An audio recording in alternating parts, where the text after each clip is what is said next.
बिस्मिल्लाहिर्रहमानिर्रहीम। अस्सलाम वालेकुम। खालिद गहरी सोच में खो गए। मजा ने इन्हें कोई नई बात नहीं बताई थी। ये तो खालिद देख ही चुके थे कि इनके पास जो सपा रह गई है वो लड़ने के काबिल नहीं रही। इस सपा को आराम की ज़रूरत थी, लेकिन वो रात भर दुश्मन के छुपे हुए आदमियों को तलाश और गिरफ्तार करती रही थी। अब तो इन मुजाहिदीन के सर डोल रहे थे। इब्ने मरारा, खालिद ने गहरी सोच से निकलकर कहा, तुझे शायद मालूम ना हो, अपने इन सरदारों से पूछ लेना जो इस जंग में शरीक थे कि हमारे पास बनु हनीफा का कितना माल और साजो सामान है और कितने बाग और कितने कैदी हमारे कब्जे में हैं। वापस जा और अपने सरदारों से कह कि मुसलमान आधा माल गनीमत, आधी बाग और आधे कैदी वापस कर देंगे। इन्हें समझा के यमामा और इसकी आबादी को तबाही में न डालें। इब्ने मरारा चला गया। इस दौरान मजीद कैदी लाए गए। मजाह शाम से कुछ पहले वापस आया और इसने बताया कि बनु हनीफा का कोई सरदार इस शर्त को मानने के लिए तैयार नहीं। मजाह ने यह भी कहा कि बनु हनीफा अपनी शिकस्त और अपने हज़ारों मकतूलैन के खून का इंतकाम लेंगे।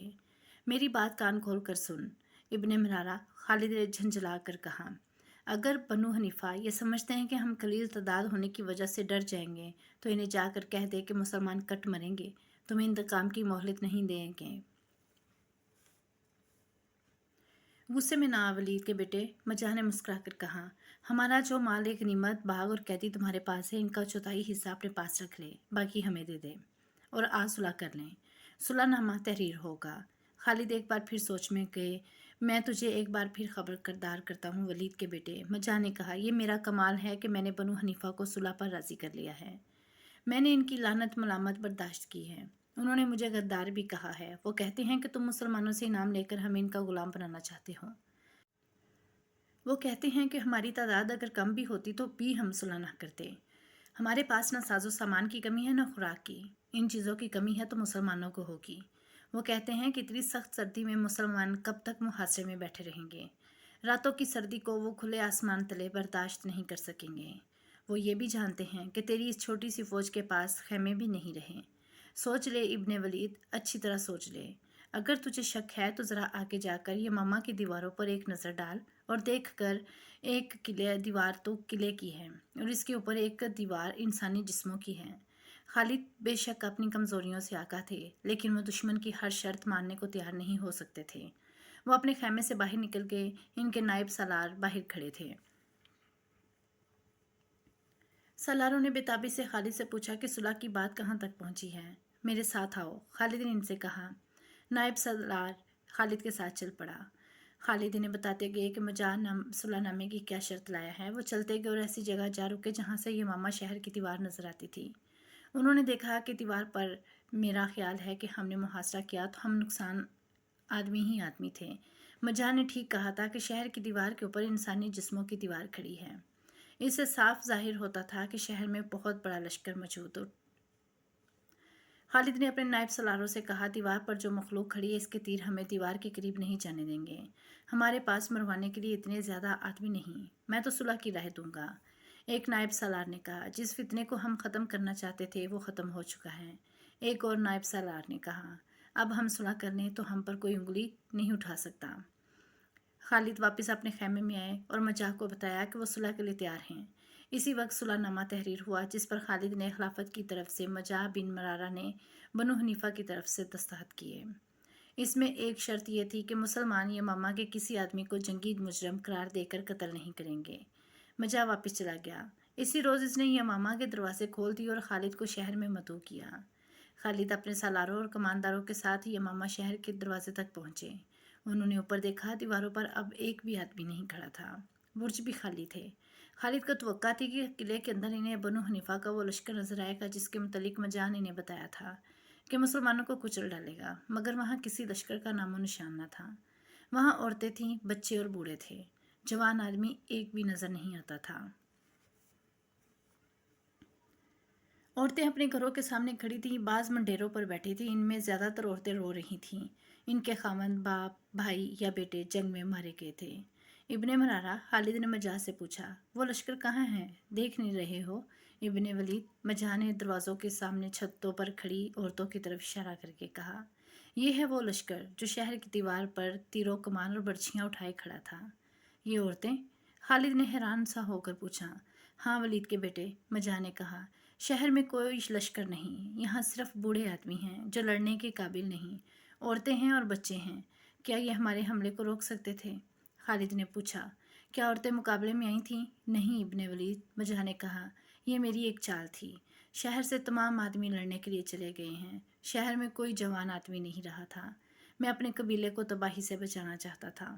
میں نے تمام عورتوں، بوڑھوں اور کمسن لڑکوں کو ذرہ اور سروں پر خدر پہنائی اور ان کے ہاتھوں میں تیر کمان اور برچھیاں دے کر دیوار پر کھڑا کر دیا۔ میں نے خود باہر جا کر دیکھا، پتہ نہیں چلتا تھا کہ یہ عورتیں، بوڑھے آدمی اور کمسن لڑکے ہیں۔ میں نے تجھے موقع دیا کہ دیوار پر ایک نظر ڈال لے تاکہ تو اس جھانسے میں آ جائے کہ یہ ماما میں بہت بڑا لشکر موجود ہے۔ اور تو میرے جھانسے میں آ گیا۔ خالد خوشمکی ہوئے، وہ مجاہ کو اس دھوکے کی سزا دے سکتے تھے، لیکن اس عہد نامے کی خلاف ورزی گوارا نہیں تھی جس پر وہ دستخط کر چکے تھے۔ خدا کی قسم، خالد نے مجاہ سے کہا، تو نے مجھے دھوکہ دیا ہے، میں تجھے دھوکہ دے سکتا ہوں؟ مجاہ نے کہا، اپنے قبیلے کی عورتوں اور بچوں سے غداری نہیں کر سکتا۔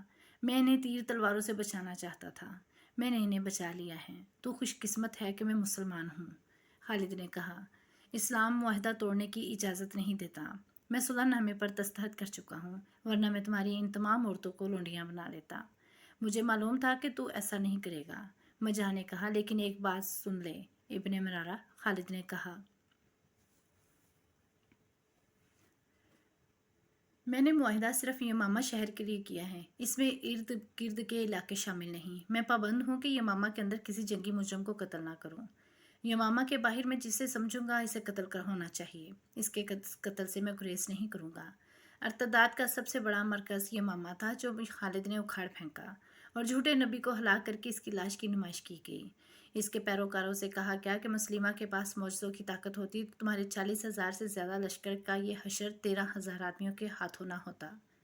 بنو حنیفہ مسلمان یمامہ کی گلیوں میں اعلان کرتے پھر رہے تھے، عورتیں مت ڈریں، کسی کو لونڈی نہیں بنایا جائے گا، شہر کے اندر کسی مرد، بچی یا عورت پر ہاتھ نہیں اٹھایا جائے گا۔ مسلمہ فریب کار تھا، اس نے تم سب کو دھوکہ دے کر تمہارے گھر اجاڑ دیے ہیں۔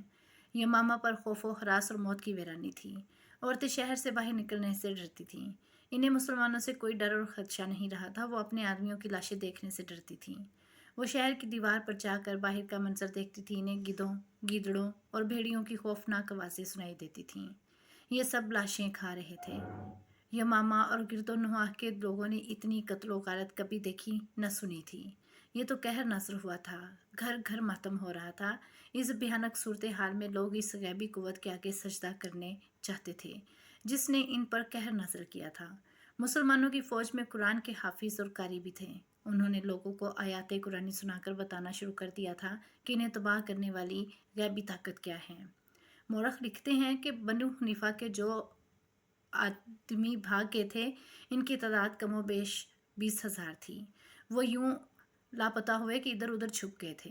مسلمان انہیں ڈھونڈ ڈھونڈ کر لا رہے تھے، وہ بھی خوفزدہ تھے، وہ نادم تھے، انہوں نے ایک جھوٹے نبی کے ہاتھ پر بیعت کی تھی جس نے انہیں کہا تھا کہ اسے خدا نے ایسی طاقت دی ہے کہ فتح بنو حنیفہ کی ہی ہوگی اور مسلمان تباہ ہو جائیں گے۔ انہیں تبلیغ کی یا اسلام کے تفصیلی تعارف کی ضرورت نہیں تھی، ان میں سے بیشتر نے از خود اسلام قبول کر لیا۔ مجاہ بن مرارہ بن حنیفہ کی سرداری میں مسلمہ کذاب کا جانشین تھا، اس نے دیکھا کہ اس کا قبیلہ دھڑا دھڑ اسلام قبول کرتا جا رہا ہے، تو اسے یہ اطمینان ہوا کہ خالد کے دل میں اس کے خلاف جو خفگی تھی وہ نکل گئی ہے۔ بنو حنیفہ کے لوگ چوک در چوک خالد کے پاس بیعت کے لیے آ رہے تھے۔ خالد رضی اللہ عنہ نے ان میں سے چند ایک سرکردہ افراد کا ایک وفد تیار کیا اور انہیں خلیفۃ المسلمین کے ہاتھ پر بیعت کے لیے مدینہ بھیج دیا۔ خالد کو یہ جنگ بہت مہنگی پڑی تھی۔ قدیم تحریروں اور دیگر ذرائع سے پتہ چلتا ہے کہ خالد کو اتنے بڑے لشکر پر فتح حاصل کرنے کی توقع کم ہی تھی، انہوں نے یہ اللہ کے بھروسے اور اپنی جنگی قابلیت کے بل بوتے پر لڑی تھی۔ ان کے اعصاب تھک کر چور ہو چکے تھے۔ اس جنگ کی خون ریزی کا اندازہ یہ ہے کہ بنو حنیفہ کے 21,000 آدمی مارے گئے تھے، زخمیوں کی تعداد الگ ہے۔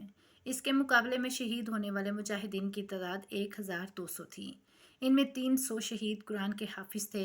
यहाँ ये अमर काबिल ज़िक्र है कि जब खलीफा अबू बकर को इतला मिली कि शहीदों में 300 हाफिज कुरान थे तो उन्होंने ये सोचकर कि जंगों में कुरान के तमाम हाफिज शहीद हो सकते हैं, हुक्म दिया कि कुरान एक जगह तहरीर में जमा कर लिया जाए। चनाचा पहली बार कुरान को इस शक्ल में जमा किया गया जो आज हमारे सामने है। जंग यमामा के बाद खालिद की कैफियत ये थी कि जिस्मानी और जहनी लिहाज से शल हो चुके थे। लैला इनके थके मादे असाब से हिलाती थी। मौरखों ने लिखा है, किसी भी जंग में मुसलमानों का इतना जानी नुकसान नहीं हुआ था। अब एक ही बार 1200 मुजाहिदीन शहीद हो गए तो बाकी मुजाहिदीन पर जैसे गम के पहाड़ आ पड़े थे। खालिद दुख और गम को कबूल करने वाले नहीं थे। अगर वो मरने वालों का मातम करने बैठ जाते या दिल पर गम तारी कर लेते तो सपा सलाही न कर सकते। इन्हें आगे चलकर इराक और शाम फतह करना था। इन्हें अर्तदाद को कुचलकर इस्लाम को दूर दूर तक फैलाना था। इसलिए वो अपने आप को रंजोलम से आज़ाद रखते थे। वलीद के बेटे लैला ने खालिद से कहा, मैं तुम्हें इस अजीम फतह पर एक तोहफ़ा देना चाहती हूँ। क्या अल्लाह की खुशनुदी काफ़ी नहीं? खालिद ने कहा, वो तो तुम्हें मिल ही गई है। लैला ने कहा, तुम अल्लाह की तलवार हो, मैं इस दुनिया की बात करी हूँ, तुम बहुत थक गए हो, तोहफ़ा क्या है? खालिद ने पूछा।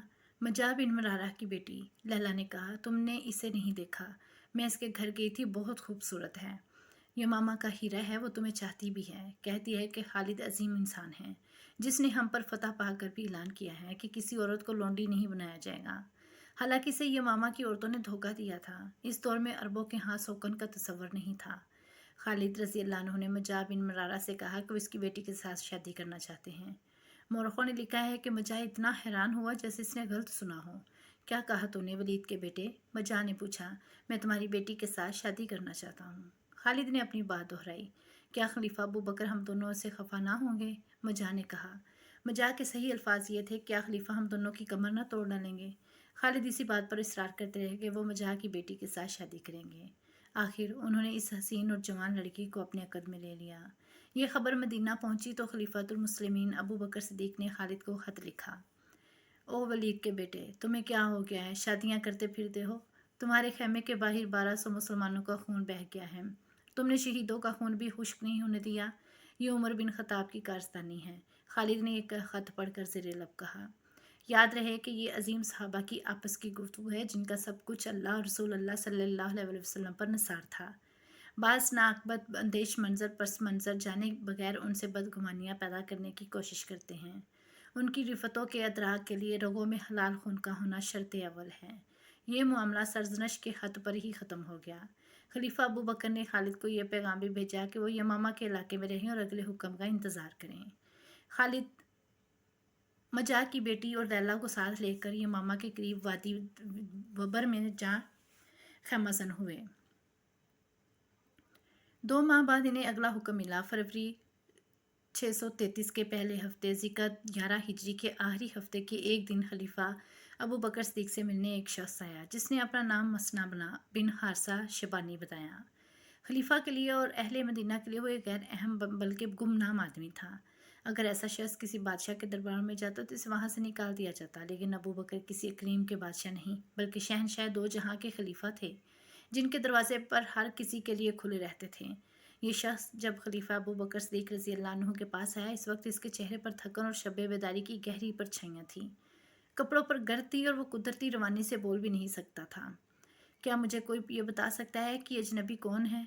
अमीरुल मोमिनीन अबू बकर ने पूछा। ये शख्स जिसने अपना नाम मसना बिन हारसा बताया है, ये मामूली आदमी नहीं, कैस बिन आसम अल मनकरा ने जवाब दिया। अमीरुल मोमिनीन, इसके यहाँ आने में कोई फ़रेब नहीं। शोहरत और इज़्ज़त जो इसने पाई है वो अल्लाह हर किसी को अता करे। हर्म्स जो इराक में फ़ारस का सालार है और जिसकी फ़ौज की धाक बैठी हुई है, मसना बिन हारसा का नाम सुन के सोच में पड़ जाता है। अमीरुल मोमिनीन जवाब दिया, अमीरुल मोमिनीन, इसके यहाँ आने में कोई फ़रेब नहीं। शोहरत और इज़्ज़त जो इसने पाई है वो अल्लाह हर किसी को अता करे। अमीरुल मोमिनीन किसी और ने कहा, आपका अजनबी मेहमान बहरीन के कबीला बकर बिन वाइल का मुअज़्ज़ज़ फ़र्द है। ये इस्लाम कबूल करने वाले इन लोगों में से है जिन्होंने कुफर और अर्तदाद की आंधियों में इस्लाम की शम्मा रोशन रखी है, और इसने हमारे सालार अला बिन हिजरा के साथ मिलकर इराक की लहम तगलब या नंबर और बनु शेबान, एक रवायत के मुताबिक ये वो अरबी बाशिंदे थे जिन्हें पहली जंगों में ईरानी जंगी कैदी बनाकर ले गए اور انہیں دجلہ اور فرات کے ڈیلٹا کے دلدلی علاقے میں آباد کر دیا۔ ان قبائل کے ایرانیوں کا غلام ہوتے ہوئے بھی اپنے عقیدوں کو اپنے وطن کے ساتھ وابستہ رکھا۔ عرب میں اسلام کو فروغ ملا تو انہوں نے بھی اسلام کو قبول کر لیا۔ عراق سے سجاد جیسی چند افراد نے نبوت کے دعوے کیے تو ان محکوم عربوں نے اس ارتداد کے خلاف محاذ بنا لیا۔ ادھر مسلمان ایک ایسی جنگی طاقت بن چکے تھے جن کے سامنے مرتدین اور کفار کے متحدہ سرحد کے علاقوں میں مرتدین کے خلاف لڑائیاں لڑیں۔ امیر المومنین کا چہرہ چمک اٹھا۔ اب انہوں نے مسنہ بن حارثہ کو بدلی ہوئی نگاہوں سے دیکھا۔ ان کے ذہن میں عربی مسلمانوں کے وہ قبائل آگے جو ایرانیوں نے محکوم تھے۔ یہ عراق کے علاقے میں آباد تھے۔